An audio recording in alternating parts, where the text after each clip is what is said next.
Paul Belmondo a choisi de s'exprimer sur les ondes de RTL pour l'anniversaire de la disparition de son illustre père. Le 6 septembre 2021, la France a perdu son icône à l'âge de 88 ans, laissant derrière lui une immense empreinte dans le cinéma et dans la culture française tout simplement.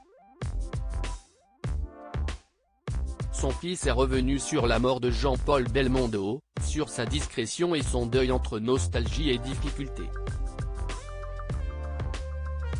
Depuis un an, Paul Belmondo, 59 ans, apprend à vivre sans son père, à qui il pense quotidiennement. Il y a de la tristesse, du manque.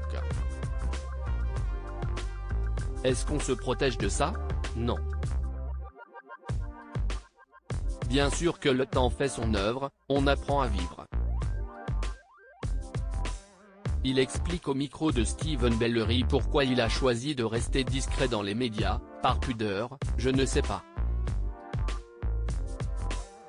Je n'ai pas envie de voir une surexploitation du départ de mon père. Il est toujours là, ses films sont toujours là, ils passent à la télévision, ils ont beaucoup de succès à chaque fois et c'est ça qui est important.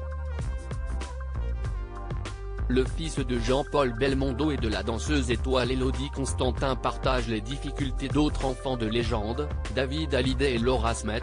Ils parlaient des albums qui sont sortis après et que c'était difficile pour eux d'écouter. Je comprends que ça soit difficile, pas parce que je vais en souffrir mais quelque part pour moi, sur certaines choses, il y a comme un deuil, j'ai du mal. Ça viendra mais pour l'instant c'est difficile.